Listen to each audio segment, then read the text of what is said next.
43. Jarum jam sudah menunjukkan tepat di angka 12 malam. Jardit yang habis berkunjung dari tempat Anas kini sudah sampai di apartemennya. Ia taruh tas bersisi laptop itu di sofa.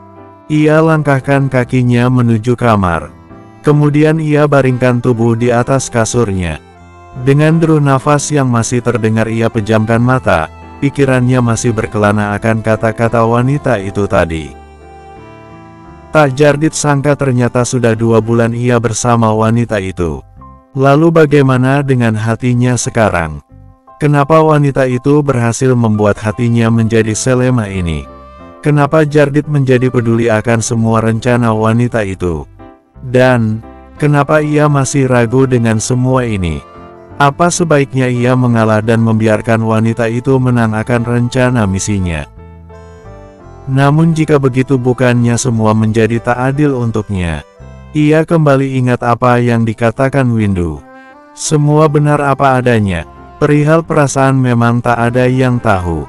Dan ternyata semua itu terbukti. Jardit dengan semua perasaan yang ia rasakan sekarang, kini malah semakin menyerang dan membuat ia bingung akan semua itu. Ia membuang nafas kasar. Dengan refleks ia menghubungi nomor yang sedari tadi mengganggu pikirannya. "Saya sudah sampai rumah," ucap Jardit mengingat pesan wanita itu yang memintanya memberi kabar jika sudah sampai apartemennya. Kalau begitu selamat beristirahat," jawab Anas yang sudah tersenyum sangat lebar. Jardit yang sudah berdiri dan menatap pemandangan malam hari dari jendela dalam kamarnya, kini terdiam lagi. Ia kembali terhanyut akan perasaannya. "Tunggu saya Anas." "Tunggu sebentar lagi," balas Jardit kemudian dengan suara yang begitu dalam. Anas yang mendengar itu sontak mengerutkan kening jauh di sana. Tunggu apa?" tanya Anas. Terdengar jelas suara bingungnya. Tak mengerti apa yang Jardit ucapkan. "Tunggu, saya yakin akan semua ini," jawab Jardit dengan sedikit lirih. Terdengar Anas menghela nafas pelan. "Jardit, apapun itu aku pasti akan terus tunggu kamu," balas Anas dengan suara lemah lembutnya. Raut wajah Jardit melemah menjadi sendu, tatapannya sudah tak sedalam akan renungan tadi. Ia pun tersenyum simpul entah mengapa mendengar setiap jawaban yang wanita itu katakan, ada sesuatu yang membuat hatinya menggelitik. "Sudah lewat tengah malam. Sebaiknya kamu tidur," kata Jardit yang sudah mendadak bingung mau menjawab apa. Anas tertawa pelan. Kalau begitu, good night," bilang Anas layaknya anak ABG yang baru pertama kali pacaran. Jardit mendengus. "Night," balasnya dengan suara yang dibarengi dengan batuk sengaja ia buat. Mendengar Jardit membalas ucapnya dengan berani, Anas mengucapkan salam terakhir yang sedari tadi ia tahan untuk ia katakan. "Jardit, I love you," ucapnya langsung menutup sambungan telepon tersebut tanpa mau mendengar jawaban dari lelaki itu. Bukankah ia seperti anak kecil yang baru jatuh cinta? Dan kini wajahnya sudah tersipu malu. Lantas Anas langsung membaringkan tubuhnya dan menarik selimut hingga menutupi kepala. Kenapa ia jadi malu akan dirinya sendiri?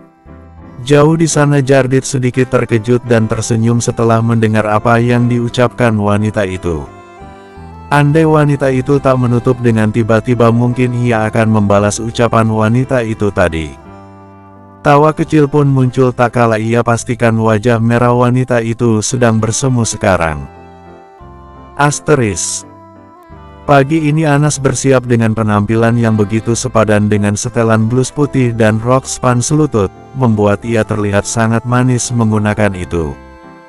Tak lupa dengan rambut yang sudah dikuncir kuda tambah membuat ia semakin cantik hari ini.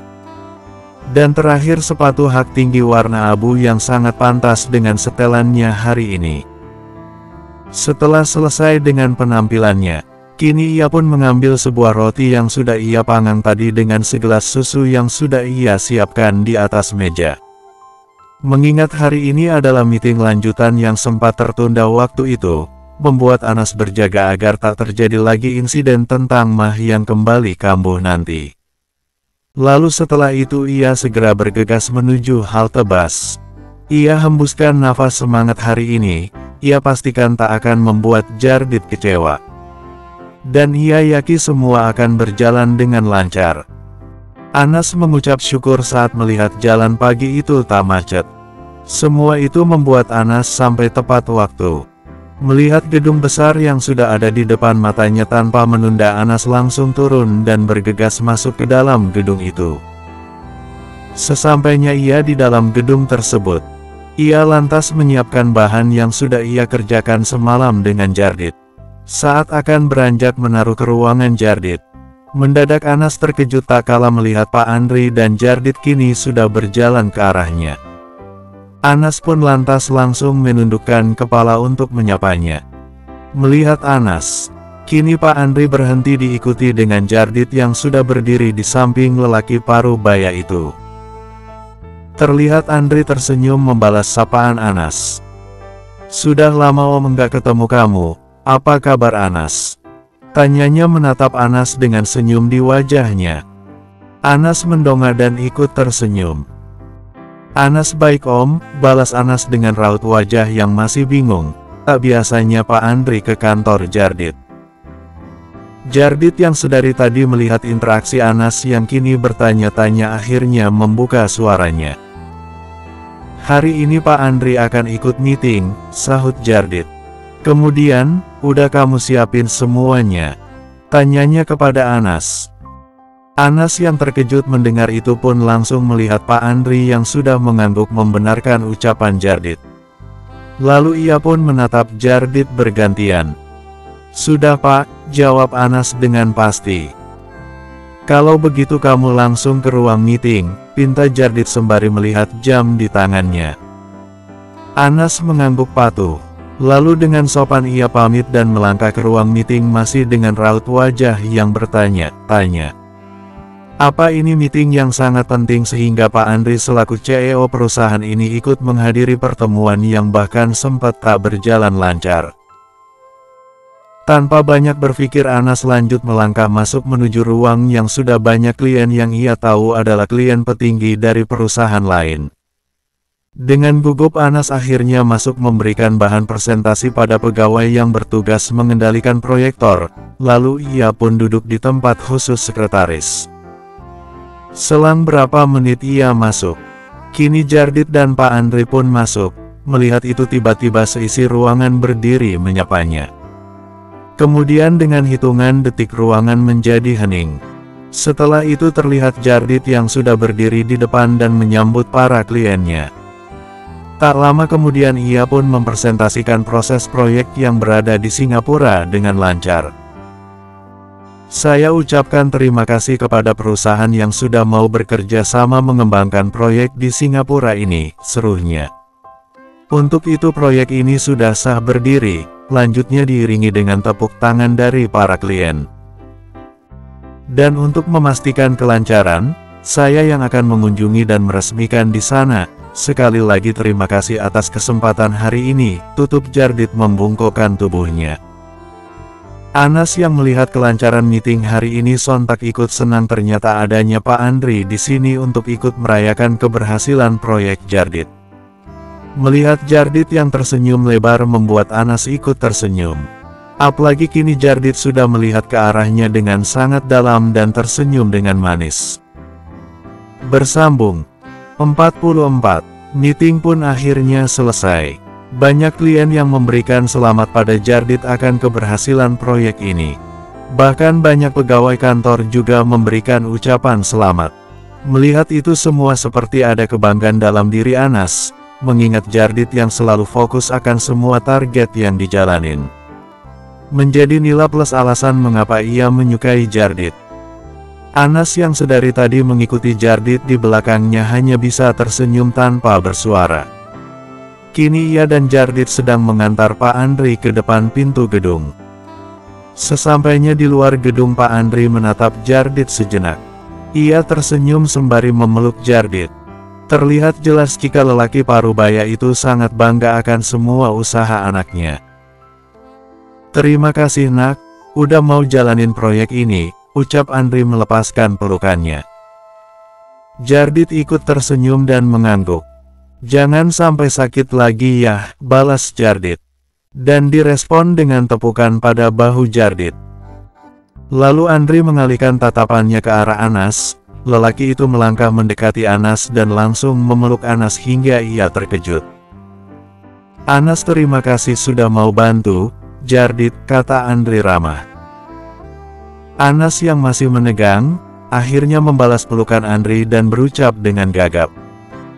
Iya om, sama balasnya tersenyum setelah itu. Anas membenarkan posisi dirinya, saat Andri melepaskan pelukannya. Bagaimanapun ia tak mau menjadi bahan gosip para pegawai kantor. Apalagi status dirinya dengan Jardit masih belum ada yang tahu hingga detik ini. Anas lantas menyelusuri sekitar dan benar saja, Sarah wanita yang jelas tidak menyukai Anas kini sedang menatap dengan sangat tajam. Anas membalas tatapan itu dengan tersenyum. Dan Sarah wanita itu langsung membuang muka lalu pergi begitu saja. Anas menghembuskan nafas pelan, semoga tak ada sesuatu yang buruk lagi. Anas kembali menatap kepergian mobil berwarna abu-abu yang sudah menghilang di hadapannya. Kini hanya tinggal mereka berdua di depan pintu gedung. Terdengar Jardit menghembuskan nafas berat. Lalu lelaki itu menatap Anas sekilas dan melangkah masuk ke dalam gedung. Anas yang melihat itu pun ikut melangkah di belakang lelaki tersebut. Anas terdiam bingung saat Jardit memencet tombol lantai paling atas gedung ini. Sesampai pada lantai itu, Jardit menaiki tangga menuju atap gedung. Atap yang sudah didesain menjadi sebuah taman terbuka itu membuat siapa saja yang melihatnya membulatkan mata akan indahnya hijau tanaman di sini. Dan begitupun dengan Anas yang sudah terkejut takjub dengan interior taman yang baru ia tahu ini. Saking ia terpesona dengan keindahan taman ini, sampai ia tak menyadari ternyata Jardit kini sedang memperhatikannya. Tiba-tiba Anas menjadi salah tingkah, dan langsung tertunduk malu. Jardit melangkah menghampiri Anas dan berdiri tepat di sebelah Anas dengan posisi yang sudah menyender menatap ke arah depan melihat pemandangan langit kota. Langitnya cerah, ucap Jardit memecahkan keheningan. Mendengar itu Anas langsung menolehkan kepala dan ikut memandangi langit kota yang pada pagi itu memang sangat biru. Ia pun tersenyum manis. Iya, bagus, balas Anas. Jardit menghela nafas cepat. Saya suka kesini, bilangnya membuat Anas menatap Jardit tersenyum. Sendiri, lanjutnya. Mendadak senyum di wajah Anas pudar digantikan dengan raut wajah datar salah tingkah. Maaf kalau gitu aku turun, ucapnya terbata-bata dan akan beranjak melangkah meninggalkan Jardit. Enggak usah, kata Jardit. Berhasil membuat Anas berhenti kembali menoleh menatap ke arahnya. Saya enggak keberatan ada kamu, serunya masih menatap pemandangan di depan. Dengan gugup Anas kembali pada posisinya semula, ikut melihat pemandangan lagi. Ia hanya terdiam kaku, tak tahu harus bilang apa sampai tiba-tiba Jardit membuka suaranya lagi. Sebenarnya saya jenuh, katanya. Berhasil membuat Anas mengerutkan alisnya. Kedua orang tua saya terlalu banyak kasih saya pilihan. Bahkan dari awal sampai sekarang, saya merasa terkekang. Anas selanjutnya. Anas menundukkan wajahnya, aku mungkin enggak pernah merasakan itu. Tapi menurutku kamu hebat, Jardit. Hebat karena sudah berani ambil pilihan itu dengan baik. Dan aku yakin kamu pasti bisa memutuskan apa yang ingin kamu lakukan suatu saat nanti, jawab Anas tersenyum simpul. Jardit menoleh dan menatap Anas dengan dalam. Pikirannya teringat akan perjalanannya hingga sekarang. Bukankah memang ia yang mau menerima semua pilihan yang diberikan orang tuanya? Bahkan pilihan untuk bertunangan dengan wanita ini. Dan juga mengapa bisa ia mengatakan hal pribadi semacam ini terhadap wanita itu? Apa karena ia sudah terlalu merasa tak enak akan perasaan wanita itu, yang belum juga ia balas? Jardit menghembuskan nafas pelan. Mendengar jawaban Anas tadi, ia tak tahu harus menjawab apa. Kini tatapannya beralih menatap jam di tangan, yang sudah menunjukkan waktu makan siang. Lantas ia pun beranjak turun, tak lupa dengan Anas yang sudah mengekor di belakangnya. Selama berjalan, ucapan Anas masih teringat dalam pikirannya. Mungkin benar kata wanita itu, suatu saat pasti ia bisa memutuskan pilihannya sendiri, termaksud dengan perasaannya. Dan kini wanita itu berhasil membuat Jardit sedikit tenang sekarang. Sesampainya Jardit dan Anas pada dalam kantor, kini mereka pun melangkah menuju kantin untuk makan siang. Kantin pun sudah ramai akan para pegawai, namun entah mengapa Anas merasakan suasana di sekitar kantin berubah menjadi kikuk tak kala para pegawai menatap Anas dengan wajah yang tak bersahabat. Bahkan terlihat beberapa pegawai berbisik ke arahnya. Jardit yang sudah belok menuju kantin khusus untuk para petinggi sepertinya tak menyadari hal tersebut. Anas menghembuskan nafas sekedar menormalkan kondisinya dan mencoba masa bodoh dengan tatapan sinis para pegawai. Ia pun bergerak mengambil tempat makan dan ikut masuk barisan untuk mengambil lauk. Jadi dia yang udah goda Pak Andre. Gila ya, murahan banget, mau aja dipeluk-peluk. Dasar enggak tahu malu. Petik 1. Pasti Pak Jardit sering digoda sama dia, bisik para pegawai wanita yang berbaris di belakang Anas. Anas yang mendengar itu sontak terkejut. Ia ingat saat Pak Andre memeluknya. Yang benar saja, siapa yang tega membuat gosip seperti itu. Ia pun mengambil lauk dengan tatapan kosong dan mencoba tak memperdulikan bisikan gosip tersebut. Setelah itu Anas menarik nafas dalam dan bergegas mencari meja kosong untuk ia makan. Namun saat ia akan menuju meja tersebut, dengan sengaja seseorang menabraknya hingga terjatuh. Tiba-tiba ia pun kini menjadi pusat perhatian kantin. Dilihatnya lantai yang sudah berantakan akan tumpahan makanannya dan baju yang sudah basah akibat kuah sop yang tadi ia bawa. Anas pun lantas menengok siapa yang sudah menabraknya. "Ups, sorry," ucap Sarah, yang masih berdiri di depannya dengan sangat angkuh. Anas hanya bisa menatapnya dengan amarah yang kini ia tahan dan tak mengeluarkan suara. Dengan perlahan ia pun bangun. Mendadak sebuah tangan membantunya berdiri dan dengan tiba-tiba suasana menjadi hening. Jardit. Kini lelaki itu sudah berdiri di sampingnya.